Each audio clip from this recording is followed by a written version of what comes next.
Baik, Assalamualaikum warahmatullahi wabarakatuh dan selamat pagi Bapak dan teman-teman sekalian. Waalaikumsalam Waalaikumsalam warahmatullahi warahmatullahi wabarakatuh. wabarakatuh. Pagi, Pagi, pagi, pagi, pagi, pagi, luar luar biasa, biasa, tetap tetap semangat. semangat. Nah, pada kesempatan kali ini, saya Rievan Bintang Harlino dari kelas 11 5 akan akan meresensikan sebuah buku yang berjudul Berdamai dengan Rasa Sepi karya Prihatini. Nah, buku ini diterbitkan oleh Anak Hebat Indonesia pada tahun 2023. Buku ini memiliki 208 halaman. Nah, buku ini satu buku self improvement yang ditulis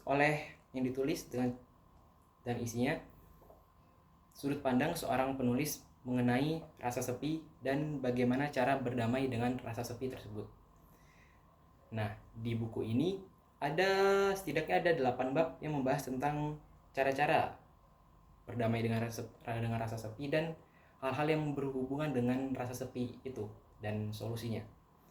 Dalam kesempatan kali ini saya ingin membahas 5 bab yang ada pada buku ini. Jadi langsung saja yang pertama. Bab pertama itu ketika dunia tak menganggapku ada. Nah, di antara kalian juga pasti pernah kan yang namanya menghadapi rasa rendah diri atau insecure.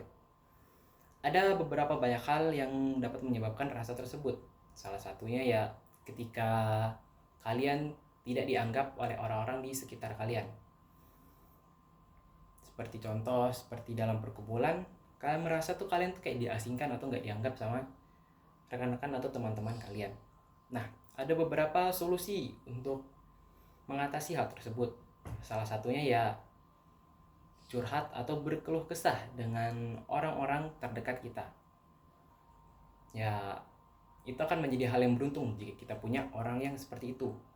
Namun ada beberapa kondisi yang justru di saat kita lagi butuh seseorang seperti itu, orang-orang yang tersebut seperti teman kita itu sibuk dengan kehidupan mereka sendiri, sibuk dengan masalahnya dan sibuk dengan kesibukannya seperti itu. Nah, hal ini tuh nggak bisa dicegah ya, kita tidak dapat mencegah hal tersebut. Maka dari itu ya kita punya diri kita sendiri, dan diri kita sendirilah yang bisa menjadi tempat curhat dan tempat berkeluh kesah. Lanjut bab yang kedua, yaitu setiap orang ada masanya di hidup kita. Nah, dalam proses tumbuh kita pasti kita pasti menemukan banyak orang dan lingkungan yang baru lah. Dan saat hidup kita terus tumbuh dari awal SD, SMP, SMA, kuliah atau bahkan bekerja, kita pasti menemukan orang-orang dan lingkungan-lingkungan yang berbeda. Nah, pasti sedih rasanya kita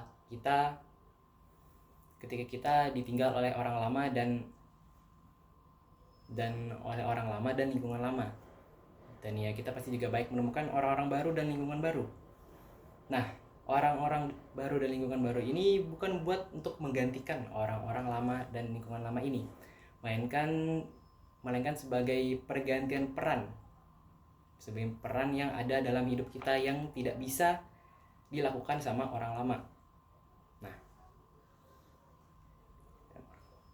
Nah, apa yang menjadi hikmahnya adalah kita dapat mempelajari apa yang orang-orang lama ini ajarkan kepada kita.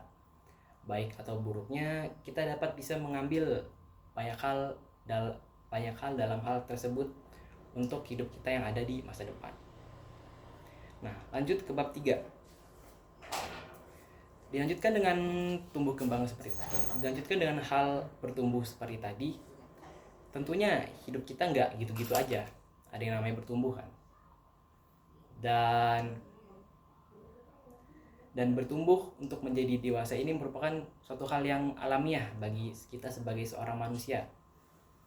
Dan menurut sang penulis, itu tuh memang ada beberapa hal yang dapat diatasi atau dapat diselesaikan jika kita sudah bertumbuh dewasa atau bersikap dewasa. Nah,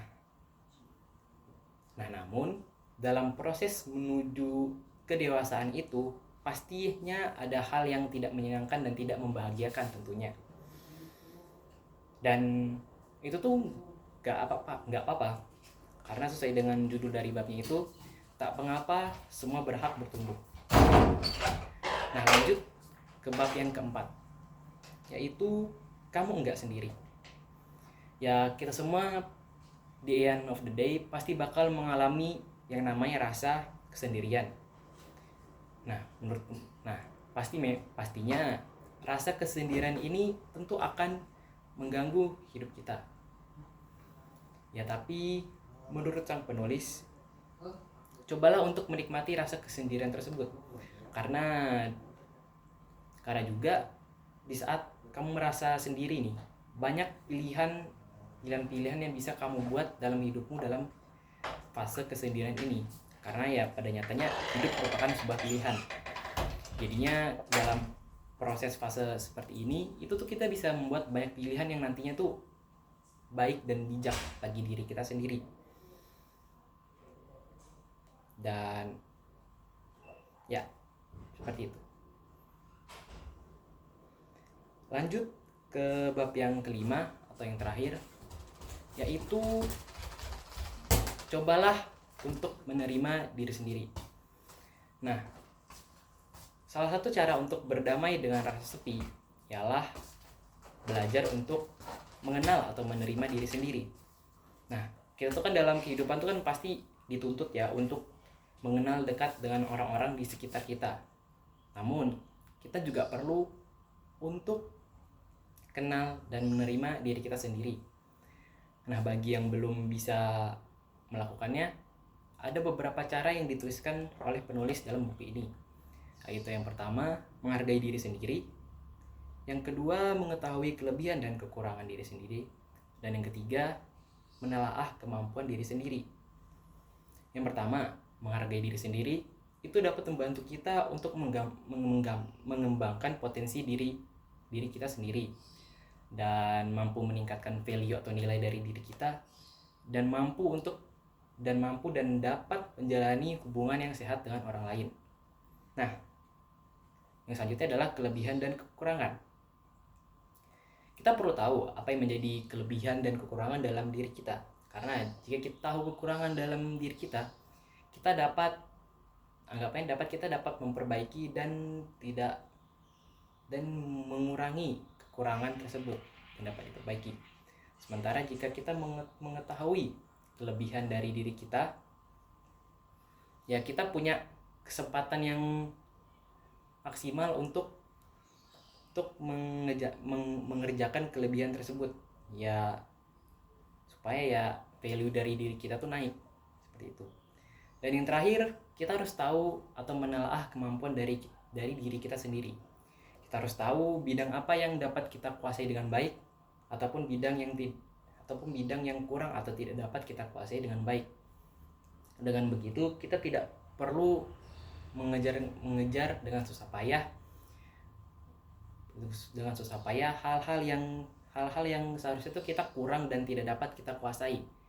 Karena jika kita mengerjakan sesuatu yang memang kita bisa kuasai, itu membuat suatu hal dari proses untuk meningkatkan value diri kita itu juga semakin maksimal gitu.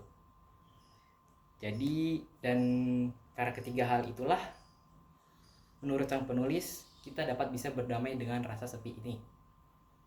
Nah, setelah itu, menurut saya, seperti itu. Nah, menurut saya kelebihan dan kekurangan dari buku ini. Kelebihan dari buku ini tuh menggunakan bahasa yang cenderung ringan lah.